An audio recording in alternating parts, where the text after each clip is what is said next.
Greg Palast is on the line, our old friend of the show, gregpalast.com, his website. He's got a new piece up titled Trojan Hearse, as in those things that carry dead bodies, Greek elections and the Euro leper colony. And it's absolutely brilliant. You need to get over to gregpalast.com and read it. Greg is also an investigative reporter with BBC News and The Guardian. His latest book, Billionaires and Ballot Bandits, his film, Vultures and Vote Wrestlers, is now available on DVD. And again, as I said, you can find all of that at Greg Palast. It's PALAST.com. Greg, welcome back to the program. Glad to be with you, Tom. Great having you with us. So, in your piece, you write that the euro is really just the Deutschmark with stars on it. In my book, The Crash of 2016, wrote that with the adoption of the euro, essentially Germany finally won World War II and took over Europe. And so I think we're singing from the same hymnal here. And that Greece's really only chance of survival, and I think, frankly, this is true of virtually all the, quote, peripheral countries, that is not Germany, not France, of Europe, is to bail out of the euro. Give us your riff on this. Yeah, I mean, well, obviously they didn't read your book in Greece because they're panicked about leaving the euro. In fact, actually, my statement that they've got to leave the euro if they're going to save themselves to get away from German economic occupation was so shocking that my article, Trojan Hearse, you can read it in English at gregpalast.com, but it's in Greek on the front page of the big Sunday paper in Greece. They were like, really? We've got to leave? Because what's happened in Greece, and we're told, oh, Greeks are just a bunch of lazy, ouzo swilling, olive pit spitting people that just kind of hang out on the beach. No, of the 34 nations of the OECD, which means developed countries, they work more hours per year than any nation, including the United States. The least, the laziest, is Germany, despite their wonderful PR. I guess they have a lot of extra time to come up with the PR that they're the hardworking ones. That's not what's going on here. What Greece is a wonderful experiment at their cost in austerity.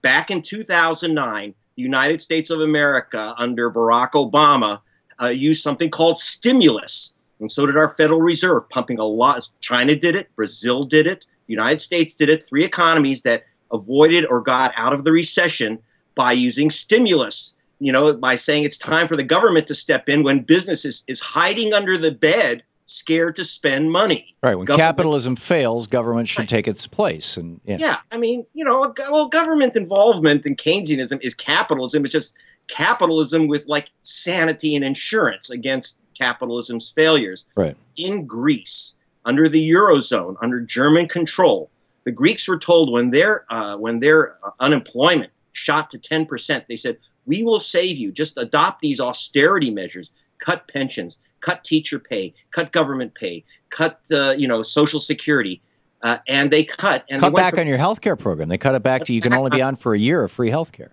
Yeah, die early. So what happened is that they did the opposite of the Obama program and stimulus, and they went from 10% unemployment to 25% unemployment. The unemployment rate the United States had at the worst days of the Great Depression in 1933. This is so by taking the so-called medicine ordered by the Germans, this austerity madness, austerity poison, they ended up with 25% unemployment, with cut wages, and they've been selling off all state enterprises from their beaches to their water companies to their electric companies. Of course, you still have to drink water. You still got to pay. But now the Germans and others own it. This has been a disaster. The only way out to begin with is to get out of the leper colony. The party which is now in front, Syriza, has said, we can't handle this austerity. It is killing us. It's true. It's like bloodletting. And so the German response, which is to bleed yourself more, I mean, it's a medieval economic medicine. It's insane. He says, okay, we got to get rid of these leeches and bloodsuckers. No more austerity. But we promise we'll stay with the euro. You can't stay with the euro and not have these crazy austerity measures because most people don't know. The euro has 2 rules. You can't have more than a 3% deficit. The U.S. went up to 11% during the recession. You can't have more than a 3% deficit, and you can't have more than 60% of your gross, of your annual output in national debt. Well, the U.S. is way above that. Actually, Germany does too. But, when you are in trouble, you need the government to step up to save capitalism from itself. Right. And under the rules of the euro, forget it. Yeah, Greg, my take on I've been watching this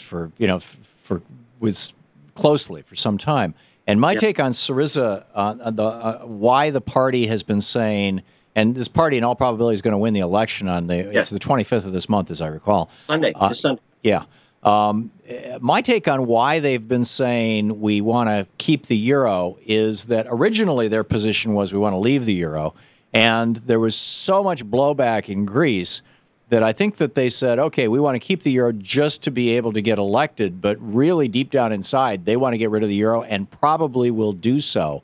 And it's things like your article, that public debate that's going to happen once they win the election that will probably cause them to bring back the drachma. What do you think? Well, the drachma was good enough for Plato.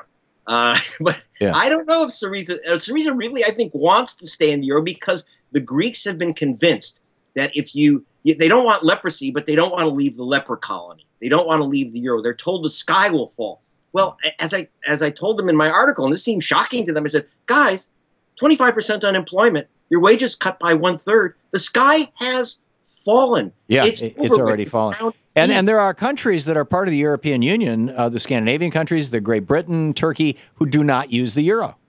Right. Turkey, in fact, Turkey got lucky. It wasn't allowed in the euro. And so they keep the Turkish lira, and they have a nutcase president who's awful. Erdogan, Yeah, Erdogan. And even he can't destroy that economy. And what's happening is people go, the number one industry of Greece is tourism. But basically now Turkey has twice as many tourists because you can buy your trinkets and junk and pina coladas in cheap lira as opposed to expensive euro. It's really insane to give up control of your currency, especially when you're giving it up to the German finance minister. Right, exactly. Schäuble, or whatever, however you say it. Schäuble, which, by the way, I mean, it's like turning over your nation to John Boehner. Yeah. I mean, it's like, you really got to watch it. And the guy doesn't even have the tan to make up for it. Right. I mean, you can't. Speaking of which, Greg, I totally agree with you. And there's two, let's bring this back to the United States. Yes. Number one, these austerity policies that Germany essentially has imposed on the rest of Europe are killing European economies. And they are the same policies that the Republicans have been promoting here in the United States. In fact, the whole what was it called where they cut that?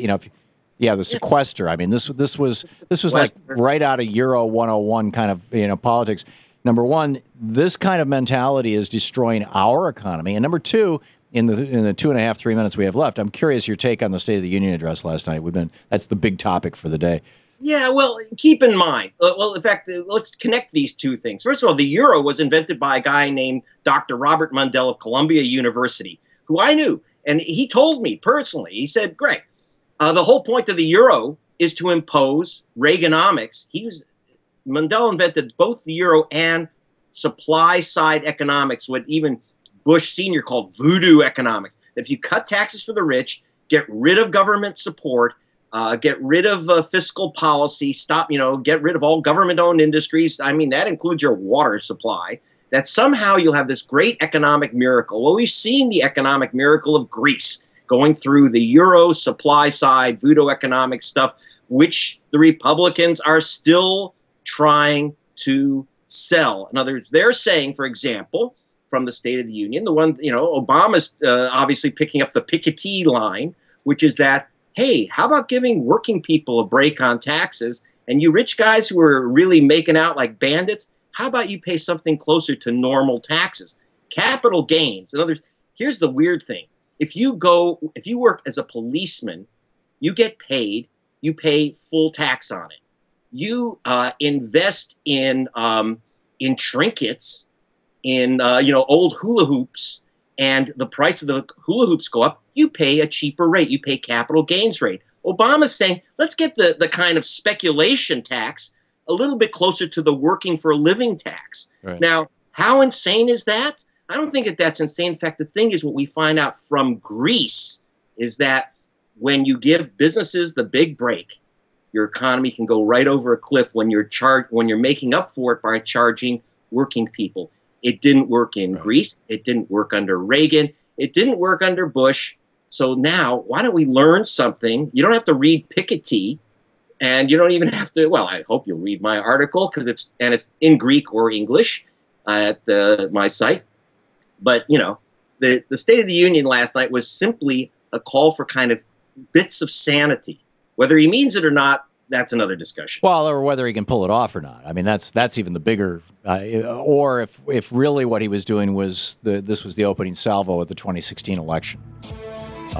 Which I think there's something to be said for. Fascinating stuff. Greg Palast, as always, you are the best. You are doing brilliant work, and your commentaries are so insightful, and you write so brilliantly.